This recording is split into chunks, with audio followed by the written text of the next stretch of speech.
안녕하세요. 반갑습니다. 한국 CS마인드 교육센터 박정민 강사입니다. CS 리더스 관리사 2021년 5회차 지난 2021년 5월 16일 날 진행이 됐던 A형 시험지입니다. CS 개론 11번부터 20번까지 문제풀이 분석 동영상 시작하도록 하겠습니다. 11번입니다. 잠시만요. 네, 11번. 제품 구매나 사용 시 소비자가 지각하는 위험 요인. 자, 위험 요인을 지금 이야기하고 있고요. 이 위험 요인은 기본서에서 6가지 정도를 보고 계세요. 구매한 상품이, 자, 여기서부터 키워드가 되겠죠. 준거 집단으로부터 부정적으로 평가를 받을 수 있는 위험. 준거 집단, 내가 어디 속해 있는 내 생각과 행동의 판단 기준이 되는 하나의 집단입니다. 1차 준거 집단은 가족이 있다는 건 이미 알고 계실 거고요. 2차 준거 집단의 가장 대표적인 건 뭐 종교, 네, 이런 관점, 정치 얘기는 할 필요 없으니까요. 그냥 그런 관점으로 나누시면 되고요. 준거 집단으로부터 부정적으로 평가를 받을 수 있는 위험이라고 부르게 되면 저희가 뭐라고 부르느냐? 사회적 위험이라고 부르게 됩니다. 딱 키워드를 연결하시면 돼요. 준거 집단으로부터 부정적으로 평가를 받을 수 있는 위험, 사회적 위험, 금전적 손실이 생깁니다. 재무적 위험, 자아 이미지에 부정적 영향을 미칠 수가 있어요. 자아 이미지, 심리적 위험, 해를 입을 가능성, 해를 입어요. 네, 저희가 흔히 손해를 만들어낸다라는 건 내 금전적인 걸 얘기하는 거고요. 해를 입다 그러면 신체적인 거, 그다음 반품 및 수리를 받을 수 없는 정도. 하루 진종일 알아봤는데 서비스 센터가 없대요, 이 제품이. 그럼 흔히도 저희가 아우 시간만 날렸네 이런 표현 하잖아요. 시간 상실의 위험. 그리고 마지막에 나온 게 이제 퍼포먼스 리스크라고 불러지는, 그럼 이렇게 시험에 나오기 때문에 성능을 발휘하지 못하는 경우, 성능 위험, 이렇게 6가지입니다. 아시겠죠? 충분히 저희가 구별할 수 있고 키워드로 기억만 해놓으신다면 향후에 문제가 다변화되더라도 충분히 대비가 가능한 문제 유형이었습니다. 다음 문제. 성격 유형 지표입니다. MBTI. 정말 저희 시험에서 안 빠지죠. 개론 30문제가 구성됩니다. 그러면 그 중에 한 문제는 저희가 분명히 알고 있는 거예요. 성격 유형 지표 MBTI입니다. 선호 경향 중 외향형에 대한 설명으로 가장 올바른 게 뭘까요? 아시겠지만 MBTI라고 하는 거는요, 장점을 위주로 판단을 하고 바라보기 때문에 기본적으로 상대방과 나와 나는 맞고 너는 틀려, 이 관점이 아니죠. 나와 너는 달라라는 관점이에요. 기본적으로. 왜 그러냐면 이게 학습되기 이전부터 만들어지는 이 하나의 그 사람이 갖고 있는 어떤 성향이 됐던 이런 관점을 갖고 선호 경향이 됐던 이런 걸 판단하는 거기 때문에 너와 나는 다른 게 아니야, 틀린 게 아니라 다른 거죠, 분명하게. 이해가시죠? 그래서 외향형이라고 얘기하면 아주 저희가 간단한 건 폭넓은 대인 관계라는 걸 유추할 수가 있는 거죠. 그래서 1번 오감에 의존합니다. 실제의 경험을 중시하고요. 저 2가지만 갖고 찾을 수 있는 거 감각형. 그죠? 2번 폭넓은 대인 관계, 외향형이 되겠네요. 3번 육감 내지 영감, 미래지향적 이라고 하면 저희가 직관형. 진실과 사실의 큰 관점이 아니라 관심이겠죠. 네, 오타입니다. 관심을 갖고 논리적이고 분석적입니다. 저희가 이렇게 얘기하면 논리적이고 분석적입니다. 이게 키워드가 될 거고요. 이걸 사고형 이렇게 부릅니다. 사람과 관계에 큰 관심을 가져요. 이걸 기억하시는 게 더 빨라요. 사람과 관계에 큰 관심을 가져요. 감정형 이렇게 나눠지고 있습니다. 저희가 시험을 볼 때도 요 문제 스타일, 이렇게 설명을 갖고 찾는 문제 스타일이 가장 어떻게 보면 저희가 손쉽게 대응할 수 있는 문제 유형이죠. 이해가시죠? MBTI는 한 3가지 형태의 문제 스타일로 번갈아 출제가 되고 있습니다. 지금 보시는 이 문제가 가장 기본적인 거, 아니면 제가 아까 말씀드렸던 선호 경향, 학습에 의해 만들어진다라고 하는 틀린 보기를 자꾸 만들어내는 MBTI 개념에 대한 거, 그 다음에 뒤에 가면 어떤 구매 습관, 구매 패턴, 구매하는 방식과 MBTI와 연결되는 거, 최근엔 이게 나옵니다. 원래는 4가지라고 해야 되는데 한 가지가 이제 해석할 때에 대한 게 나오는데 최근 2022년도 뭐 6회차까지는 해석에 대한 문제는 잘 안 나오더라고요. 제 기억이 맞는지 모르겠는데. 그래서 그런 관점으로 출제가 되고 있는 전체 유형 패턴, 문제 출제 패턴이기도 했습니다. 다음 문제. 자, 메타그룹 나오는 거 보니까 4장 CRM이네요. 메타그룹에서 제시한 고객 관계 관리 CRM의 분류 중 협업 CRM과 관련된 내용을 다음 보기에서 찾아 모두 선택한 게 뭘까요? 협업 CRM이라고 얘기합니다. 저희가 알고 있는 무슨 뭐 협업 CRM입니다 라고 얘기가 된다면 흔히 이제 효율성 향상을 목적으로 하는 거죠. 왜냐하면 저희가 뭐 백지장도 맞들면 낫다 이런 관점처럼 회사 내부에서는 뭐 우리 코어를 좀 합시다. 옛날에 뭐 협업이라는 말을 많이 쓰면서 했던 관점이기 때문에 딱 보게 되면 무슨 뭐 비효율적인 프로세스를 탐색할 수 있어요. 채널의 통합입니다. 이 채널의 통합이라는 건 이제 오프라인과 온라인 이 두 가지 O2O라고 부르죠. 이런 것들을 이제 결합하는 관점. 지속적인 자동화의 제공 이게 가장 문제예요. 왜 그러냐면 운영 CRM을 배우실 때 아마 키워드가 이 자동화라고 배우실 거거든요. 왜냐면 들어가는 예시라든가 이런 것들이 자동화에 관련된 것들이 많아요. 기본적으로. 이해가시죠? 그래서 뭐 인건비 감소시키기 위해서 사람이 하던 걸 자동화를 시킵니다. 이런 관점이기 때문에 지속적인 자동화 제공 이건 좀 굉장히 중요한 키워드가 되죠. 운영 CRM과 협업 CRM을 구분하게 되는. 그래서 이 문제도 지금 보면 보기에서 지속적인 자동화 제공이 딱 들어가 있어요 벌써. 그럼 저희 입장에서는요 얘가 운영 CRM이 아니라는 걸 아니까 이제는 협업 CRM이거든요. 그럼 나가 들어가 있어야 돼요. 근데 놀라운 건 5개의 나가 다 들어가 있네요. 채널의 통합 이렇게 되면 가가 있어야겠죠. 그럼 5번 탈락. 지속적인 자동화 제공 나가 들어가 있어야 됩니다. 1번부터 4번까지 가나가 다 들어가 있네요. 다 백오피스와 CRM의 통합입니다. 백오피스가 나오는 것 보니까 저희가 알고 있는 운영 CRM이죠. 그럼 다가 들어가 있는 건 다 틀리네요. 그러면 1번, 2번, 4번 다 틀리네요. 그죠? 그럼 답은 남는 건 3번밖에 없네요. 가나라. 비효율적인 프로세스의 탐색입니다. 얘는 분명히 협업 CRM입니다. 그다음 프론트 오피스. 아까 백 오피스 나왔는데 프론트 오피스 나오네요. 쟤네들은 운영 CRM이죠. 이렇게 구별이 될 수 있는 문제 유형이고요. 저희가 요 독특한 키워드, 특히나 지속적인 자동화 제공에 대한 거, 저게 운영 CRM이 아니라 협업 CRM이겠구나. 요 정도만 정확히 아시면 될 것 같고요. 백 오피스, 프론트 오피스 나오면 무조건 운영 CRM이구나. 이것도 기억하시면 도움이 되실 것 같습니다. 다음 문제.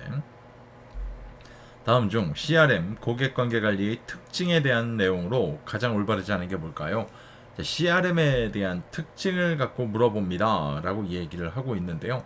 실제로 저희가 CRM이라고 얘기하게 되면요 가장 대표적인 건 이제 전사적, 뭐 사장부터 말단 사원까지 전체가 다, 그다음에 뭐 고객 지향 쪽으로 바라봐야 되는 건 당연한 거고요. 장기적 이런 것들을 키워드를 갖고 얘기를 하게 되는데 이 문제에서는 지금 보게 되면 특징을 이야기하고 있다 보니까요. 여기도 잘 보면 지금 워딩을 바꾸려고 할 거예요. 이 문제 유형. 자, 그럼 하나씩 볼까요? 1번 고객 지향적 경영활동이 필요합니다. 고객 쪽을 바라봐야 되는 건 당연한 거예요. 누구나 다 알고 있는. 2번 정보기술에 기초한 고객 분석입니다. 정보기술에 기초하고 있다는 건 고객 데이터라는 말이 튀어나오게 될 거고요. 고객 정보를 얻어다가 저희가 마케팅 데이터로 활용하기 위해서, 마케팅에 활용하기 위해서 고객의 정보를 데이터화 시킬 거거든요. 이해가시죠? 이런 걸 따지고 보면 정보기술이라는 게 꼭 들어가야 돼요. 3번 일회적이거나 단기적 이윤 추구를 지양하겠습니다. 하지 않겠다는 거죠. 왜? 아까 장기적이라고 말씀을 드렸잖아요. 맞아요. 4번 고객과의 상호 신뢰와 혜택을 바탕으로 공정한 가치를 추구합니다. 맞아요. 이것도. 5번 단방향 커뮤니케이션 활동을 통한 고객 혜택의 지속적인 제공입니다. 단방향이라는 건 기업 입장에서 고객 쪽으로 일방적으로 쏴대겠다는 얘기잖아요. 그죠? 아니면 고객 입장에서 뭐 기업 쪽으로 쏴대든가 이런 일은 벌어지지 않아요. 왜냐면 관계관리라는 말 자체가 서로 간의 뭔가를 우리가 제안하면 저 사람이 또 우리 거 사게 되고 이런 관점이기 때문에 쌍방향 커뮤니케이션이라고 언급을 하는 게 정확한 표현이 되겠죠. 이 문제 같은 경우 워딩을 바꿀 거라는 거 분명히 말씀을 드렸습니다. 그 관점으로 대비를 하시면 좋을 것 같습니다. 다음 문제. 고객 관계 관리 CRM 전략 수립과 관련해 마케팅 제안 시, 자, 저희 전략 수립 총 6단계 플로우 차트 중에 네 번째 단계입니다. 마케팅 제안 결정입니다. 마케팅 제안 뭐 오퍼 결정이라고 저희가 기억도 하는데, 제공되는 부가적 혜택 중에 금전적 혜택과 가장 거리가 먼 거. 자, 금전적 혜택이라는 건 뭐 뒤집어서 말하면 현금화라는 얘기를 하잖아요. 저희가 아는 말로 하면 현금화예요. 그죠? 현금화. 그러니까 돈이 될 수 있는 거. 뭐 대표적으로 저희가 알고 있는 거 1번에 캐시백, 2번에 사이버머니. 다 돈이에요. 돈. 네. 3번 사은품 제공. 네, 사은품 받은 거 갖고 원박스 그대로 다시 중고장터에 내다 팔죠. 리셀러 시장이 만들어졌다고 할 정도로 우리나라에 뭐 오픈런이라는 말을 만들 정도로 실제로 사유업 4번 제휴업체 할인이에요. 결과적으로 내가 여기 이 제품 사가지고요, A라는 회사 제품 사서 B라는 회사 가지고 뭔가 서비스를 받으려고 하는데 A 제품 산 사람한테는요 50%를 깎아주겠대요. 이건 제가 어차피 현금화가 되는 거랑 똑같잖아요. 그죠? 전담 상담원에 응대요. 전담 상담원이 있는 건 감사한 일입니다만, 저한테 맞춰준다고 하는. 하지만 이게 현금화가 되는 내용은 아니잖아요. 분명하게 이해가시죠? 그러니까 이 문제는 뭐 암기가 필요한 것도 아니고요, 객관적으로 문제풀이가 가능한 문제 유형이었습니다. 내용만 정확히 알고 계신다면 금전적 혜택이라는 게 결국 현금화겠구나, 이렇게 구별하시면 돼요. 다음 문제. 다음 중 ECRM입니다. 앞에 이자가 붙은 거 보니까 온라인이라는 소리네요. 도입 효과에 대한 설명으로 가장 올바르지 않은 게 뭘까요? 일단은 이 도입 효과라는 관점이 나온다는 건 ECRM이라고 하는 건 아시겠지만, 뭐 저도 수업할 때 말씀드리는데, 일단 CRM 오프라인이 갖고 있는 것보다 나은 관점은요, 좀 극단적으로 말씀드리면 스피드예요. 굉장히 빨라요. 왜 그러냐면 오프라인에서 가장 빠른 건 전화거든요. 근데 전화도 대기라는 게 걸려요. 그런데 온라인은 담당자만 자리에 앉아 있다면 제가 여기서 홈페이지에 접속해서 질문을 남기게 되면 즉답이 날아올 정도거든요. 이러다 보니까 만족도가 높아지죠. 이 관점 때문에. 그러니까 스피드라는 거에서 파생됨으로 인해서 만족도가 높아진다는 거예요. 이 만족도라는 건 오프라인 대비일 거예요, 분명하게. 근데 조금이라도 만족도가 높다는 건 굳이 오프라인 매장 가지 않고도 나는 그냥 온라인에서 시켜도 돼, 이 관점이 나오죠. 그럼 만족도가 높아진다는 건 구매량이 늘어나게 될 거고요. 그렇게 되면 우리 회사로 들어오는 돈은 많아지겠죠, 분명하게. 이해가시죠? 그럼 기업은 이 벌어들인 수입에서 운영비를 빼야 되는데, 온라인은 운영비라는 게 거의 제로에 가깝잖아요. 그죠? 그럼 그 나머지 것들은 전부 다 우리의 수익이 될 거예요. 이러다 보니까 온라인 창업하세요, 한동안 이렇게 떠들어대기도 했죠, 분명하게. 자, 그럼 하나씩 보겠습니다. 1번, 고객 입장에서 거래 비용이 감소됩니다. 맞아요. 이거 무슨 얘기냐면, 이게 제가 백화점에 한번 가려면 뭐 준비해야죠, 씻어야죠, 나가서 대중교통을 타던 자가용을 끌고 가던 내 기름값 날리면서 가야죠, 가가지고 또 뭐 시간 날려야죠. 이런 게 다 거래 비용에 들어가거든요. 근데 이게 온라인이면 집에서 컴퓨터 켜가지고요, 컴퓨터 앉아가지고 그냥 눈 아픈 거 빼고는 없잖아요. 눈 아픈 거 빼고 손가락도 아프겠네요. 이거 뭐 마우스 움직이느라고. 이런 거밖에 없잖아요. 그냥 이거 뭐 고통 비용이라고 해야 될까요? 이런 비용 말고는 없기 때문에 거래 비용이 감소될 수밖에 없어요. 2번, 자동화 판매 시스템으로 거래당 판매 비용이 증대됩니다. 맞을까요? 아니죠. 이 자동화 판매 시스템이라는 걸 만들어 놓게 되면은요, 예를 들어서 선생님들 오픈마켓에 제가 이번에 구매했어요, 어떤 제품을. 근데 다음번에 로그인해서 들어가면은요, 제가 그 제품을 또 사고 싶거든요. 찾아야 되나요, 그 제품? 아니죠. 제 거래 내역에 들어가면은요, 거래 내역에 들어가면 막바로 주문했던 내역이 있죠. 그럼 거기에 들어가가지고 뭐 그 사람이 판매를 뭐 더 이상 판매하지 않습니다, 이것만 안 걸려 있으면 막바로 다시 재주문이 되잖아요. 이해가시죠? 이렇게 따지게 되면 실제로 기업 입장에서도요, 이 판매 비용 자체가 뭐가 된다? 감소될 수밖에 없어요. 왜? 고객은 굉장히 편리하다 느끼면서 우리가 고객한테 또 처음부터 끝까지 구매할 때까지 설명하고 뭐하고 이걸 할 필요가 없어지는 거잖아요. 이해가시죠? 이미 알고 있는데 그 사람. 2번 설명이 자동화 판매 시스템으로 거래당 판매 비용이 감소됩니다, 이렇게 표시가 돼야 돼요. 이 문제 같은 경우. 이해가시죠? 체크해놓고 보시기 바랍니다. 3번, 4번, 5번 설명도 다 맞아요. 고객 만족도 증가는 고객 유지율 상승으로 이어져 딴 회사로 안 간다는 얘기예요. 고객 이탈에 따른 손실을 막아주고요. 당연하죠. 우리한테 거래하면서 딴 회사로 안 간다는 건 뭐 유지가 되면서 우리 거 사재낀다는 얘기 아니에요.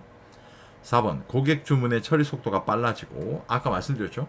뭐하러 또 찾아가요. 지난번에 사둔 게 있는데 주문 절차가 단순하고 명확하여 편리성이 증대됩니다. 고객 입장에서는 제가 아까 말씀드렸잖아요. 겁나 쉽다고. 그죠? 5번 전자상거래 서비스를 고객 자신의 일정에 맞추어 시간과 공간의 제약 없이 이용이 가능합니다. 온라인에 접속만 가능하다면 이해가시죠? 만약에 저는 우리나라 1등 업체인 쿠팡을 이용하지 않고 11번가를 이용하는데 11번가는 꼭 박정민 강사 당신 집에서만 로그인해서 구매해야 됩니다. 이런 룰이 없잖아요. 아무데 가서나 신청하면 어때요? 기본적으로 이해가시죠? 이런 관점으로 체크하고 보시면 됩니다. 이 문제는 체크해 놓으세요. 향후에 변형이 될 가능성이 높아요. 네, 이 문제 이전에는 19년도 10월 달에 똑같은 문제 유형으로 출제된 적이 있습니다. 체크해놓고 보셔야 될 것 같아요. 다음 문제. ECRM 성공을 위한 고객 만족 전략 중, 자, ECRM 성공을 위한 고객 만족 전략이고요. 고객 만족 전략에는 아시겠지만 총 5가지가 있어요. 총 5가지가 있고 시간이나 장소에 구애받지 않고 고객의 상황에 맞추어 상품을 제공해주는 서비스 유형이에요. 그러니까 그냥 시간 필요 없고요. 24시간 풀로다가 장소, 당신이 어디에 있든 간에 당신이 어떤 상황이든 간에 어떤 상황? 요건 좀 애매하네요. 당신이 어떤 장소에 있든 간에 구매하실 수 있습니다. 이렇게 하는 걸 저희가 영어로 표현하게 되면 이건 이제 just in time이라고 부르죠. 간단하게. 지금 즉시 해드릴 수 있다.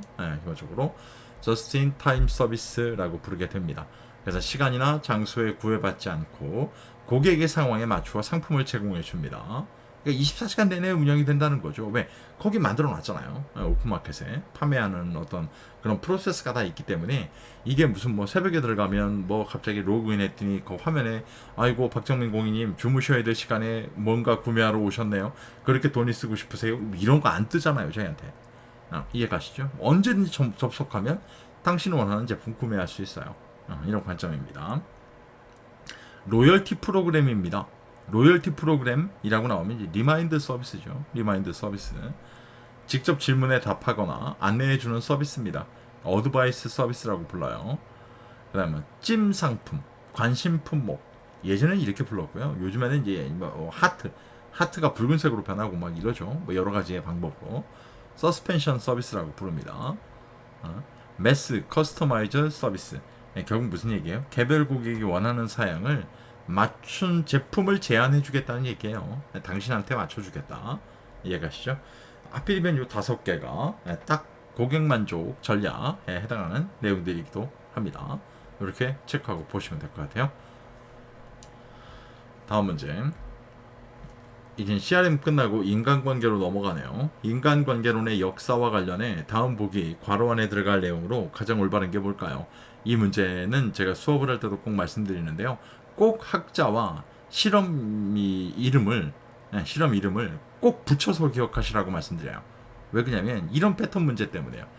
그래서 2번째 줄에 엘튼 메이오, 다른 거 볼 것도 없죠. 엘튼 메이오 나오면 기본적으로 저희 기본서에서 메이오가 주장한 내용 같은 경우는 딱 하나밖에 없어요. 7년 반이라는 기간 동안 실제 이 공장의 근로자들이 어떤 이 작업 환경이 만들어졌을 때 생산력에 과연 어떻게 영향을 미칩니까? 처음에는 조명을 낮췄죠. 기본적으로 조명을 낮춰가면서도 한 3가지 정도 실험을 해가지고요.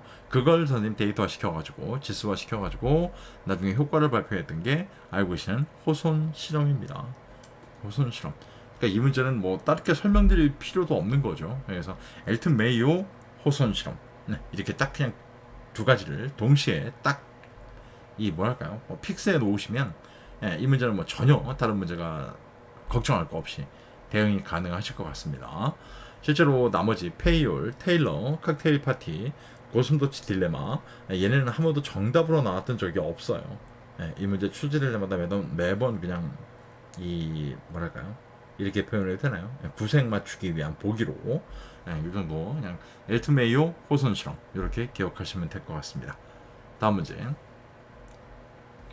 다음 중 보기의 설명에 해당하는 인간관계 유형이 뭘까요? 아주 저희가 굉장히 자주 보는 문제 유형이고요. 자, 보기를 보면 사회적 지위나 위치가 서로 유사한. 자, 이게 벌써 답을 지목합니다. 지위나 위치가 서로 유사한. 이게 첫 번째고요. 두 번째는 상호작용이며 자발적인 속성을 가져요. 자발적인 속성을 가져요. 이게 딱 두 가지 키워드예요. 이 두 가지만 알고 있다 그러면 끝이 끝. 그죠? 이렇게 해서 나오는 답을 뭐라 부릅니까? 저희가 알고 있는 횡적 관계라고 부르게 되죠. 이것과 더불어 가장 많이 나오는 건 지위나 위치가 서로 다른, 지위나 위치가 서로 다른 이라고 나오게 될 거고요. 수단적인 속성을 가져요. 수단적인 속성 이렇게 가지면 종적 관계라고 불러요. 저희가 그죠? 호혜성의 원칙이 무시됩니다. 호혜성의 원칙이 무시돼요. 호혜성은 내가 하나 주면 너도 하나 주겠지? 라는 관점이기 때문에 가족이나 친구의 관계에서 나오는 거 공유적 관계. 호혜성과 형평성의 원칙이 요구됩니다. 내가 하나 주면 너도 하나 줘야 될 거 아니야. 교환적 관계. 이렇게 네 가지입니다. 충분히 저희가 유추하고 구별할 수 있는 문제 유형이고요. 종적 관계, 횡적 관계, 포커싱을 맞추시는 게 훨씬 더 효과적으로 다음 시험을 대비할 수 있는 방법이기도 할 겁니다. 꼭 체크하시기 바랍니다. 자, 이번 영상 마지막 문제입니다. 인간관계 부적응 유형 중 인간관계의 부적응 유형.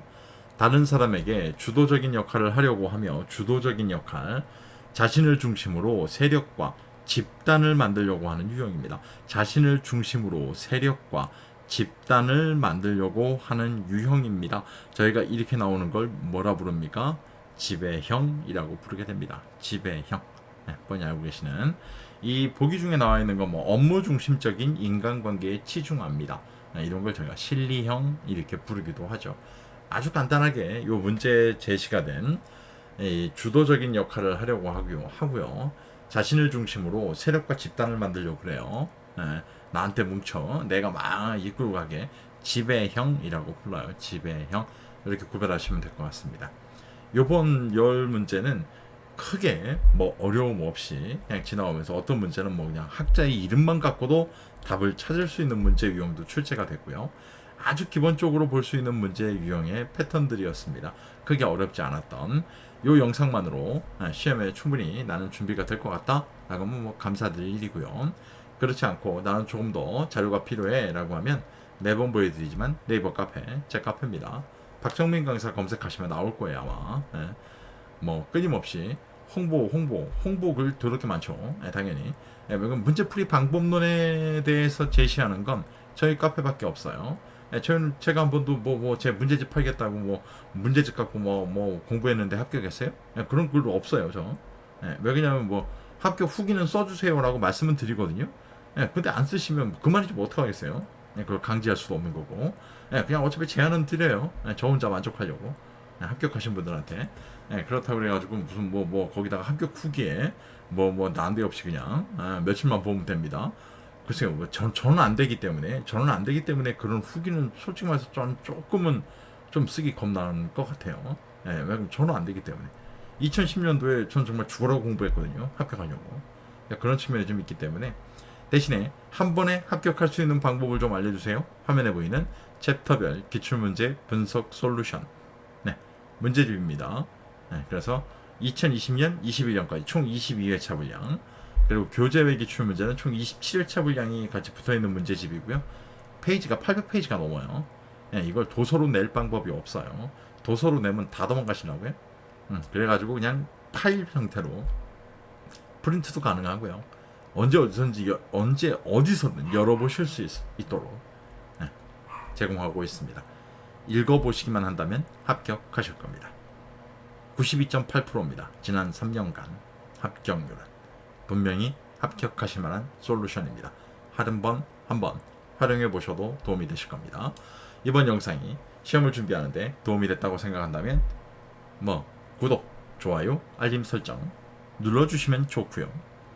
근데 웃기고 있네. 난 안 누를 건데 마음대로 하시면 됩니다. 강제 안 합니다. 원하시는 대로 선택하시면 됩니다. 다음번 영상은 CS개론 21번부터 30번까지 문제풀이 분석 동영상으로 찾아뵙도록 하겠습니다. 긴 시간 고생 많으셨습니다. 고맙습니다.